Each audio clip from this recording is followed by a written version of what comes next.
না না, টাকাটা তো আমার জোগাড় করতে হবে। তুমি কি 2.5 লাখ টাকা কি মানে সিরিয়াস বললে তো, না ইয়ার্কি বললাম আসলে আমি সেটা বুঝতে পারলাম না। মানেটা কি? সামনে ইলেকশন, হ্যাঁ।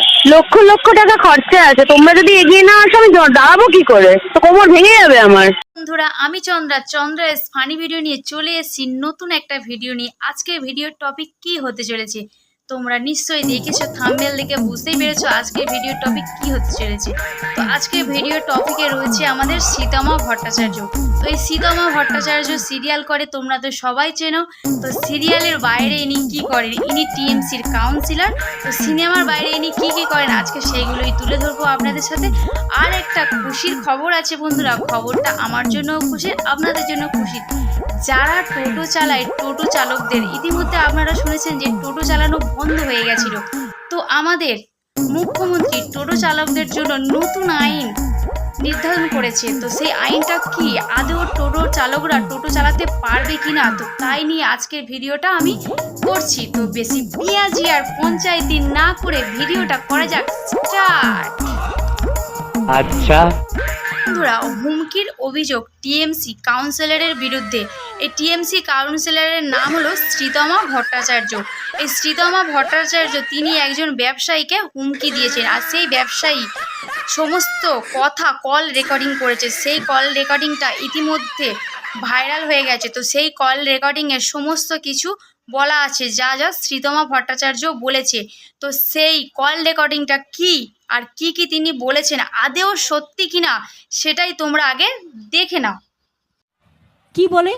তো না না, টাকাটা তো আমার জোগাড় করতে হবে। তুমি কি 2.5 লাখ টাকা কি মানে সিরিয়াস বললে তো, না ইয়ার্কি বললাম আসলে আমি সেটা বুঝতে পারলাম না। মানেটা কি? সামনে ইলেকশন, হ্যাঁ।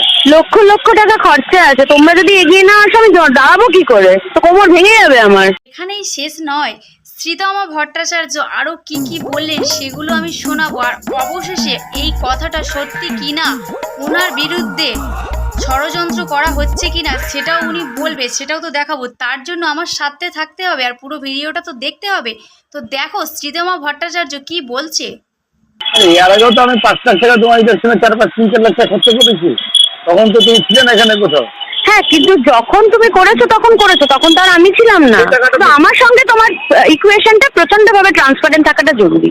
তোমার মনে হয় আমি তোমাকে ছ্যাবলামো মারার জন্য সকাল সকাল ডেকে বিরক্ত করলাম, তোমার টাইম ওয়েস্ট করলাম, আমার টাইম ওয়েস্ট করলাম? তুমি নিজে মুখে অ্যামাউন্টটা পর্যন্ত বলে গেছো যে আমি 1.5 লাখ টাকা তোমাকে ইলেকশনের মধ্যে দেবো, বাকি 1.5 লাখ টাকা আমি তোমাকে পরে দেবো। যেখানে আমি তোমাকে 1.5 বলেছি, তুমি আমাকে বলেছো টোটাল 2.5। দেখা পড়েছি কি সেরকম কোনো কথা হয়নি, কথা মজুদ হয়েছে। এটা আবার লেখাপড়ি কোনোদিন হয় নাকি? আমি চেকে টাকা দেবো, আমি এমনি টাকা দেবো না। না না, আমি শিখে নেবো না। টাকা আমাকে দিতেই হবে।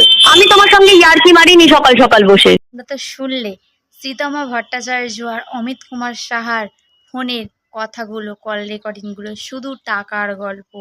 এ দিচ্ছে 1.5 লাখ, ও বলছে 2.5 লাখ, এত এত টাকা। তো এই টাকাগুলো নিয়ে শ্রীতমা ভট্টাচার্য কি করছেন? আদেও উনি হুমকি দিয়েছেন, না এই টাকাটা ওনাকে দেয়া হয়েছে কোনো কাজের জন্য? তো সেটা দেখো, সরাসরি শ্রীতমা ভট্টাচার্য বলছেন যে টাকাটা কিসের জন্য উনি নিয়েছেন আর কিসের জন্য চেয়েছেন।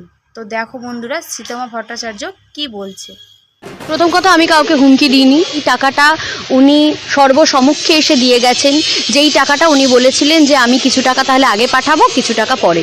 মানি ছাড়া তো কোনো কাজ হয় না। সেটা একটা কনস্ট্রাকটিভ জিনিস থাকলে তবে তো মানুষ কাজ করতে পারে। এই অভিযোগটা এখন করার কারণ হচ্ছে তিনি হয়তো কোথাও গিয়ে ভেবেছিলেন যে তিনি টাকাটা আমায় দিয়েছেন। প্রথম কথা, ওই টাকাটা তো আমি আমার জন্য নিইনি, টাকাটা আমি খরচা করার জন্য নিয়েছি। এই আমি যে একটা এত বড় ব্লাড ডোনেশন ক্যাম্প করি, আমার কাছে যেটুকু টাকা বেঁচে আছে আমি ভেবেছিলাম সেই টাকাটা সেখানে খরচা করব। আমি টর্চার করছি? কিভাবে টর্চার করছি? উনি প্রমাণ দেখাক আমি টর্চার করেছি। উল্টে আমাকে এরকম ভাবে থ্রেট করা হয়েছে যে তুমি কি করবে করে নাও, দেখে নেবো আমি তোমাকে।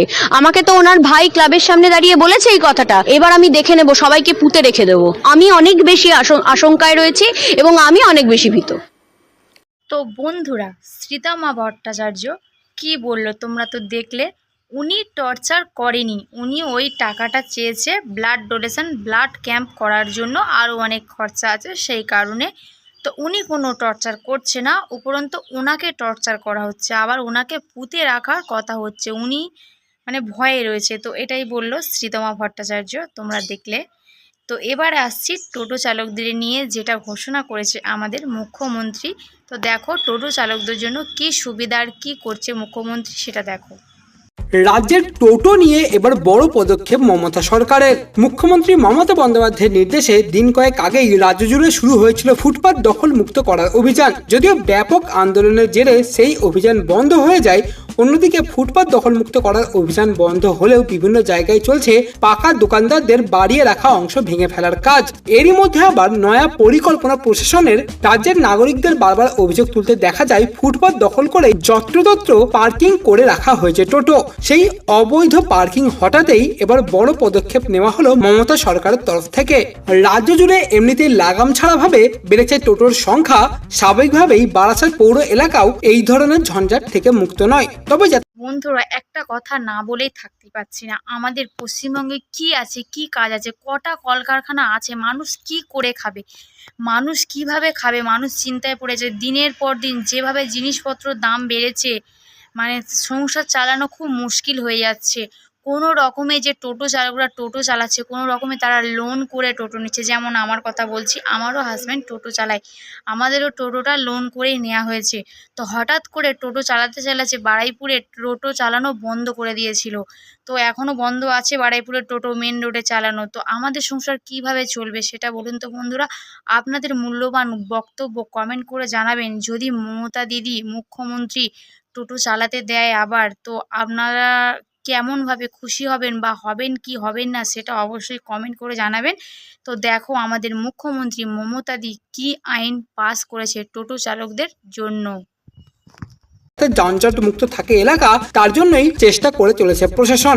এবার নিয়ম মেনে টোটো চালানোর জন্য বিশেষ কিউআর কোডের টোটো ব্যবহার করা হয়েছে। কিউআর কোড টোটোই থাকার অর্থ হলো সেগুলি প্রশাসনের অনুমতি নিয়েই নির্দিষ্ট রুটে চলছে, এবং যে সমস্ত টোটোগুলিতে এই কিউআর কোড থাকবে না সেই সমস্ত টোটোগুলিকে অবৈধ বলে ঘোষণা করা হবে।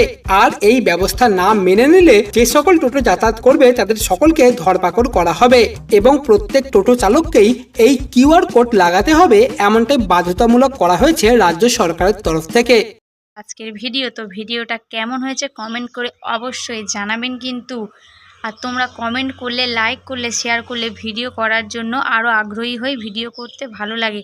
তো চটপট করে ভিডিওটা দেখো, আর ভালো লাগলে লাইক শেয়ার কমেন্ট করে দেবেন। তো এখনকার জন্য টাটা।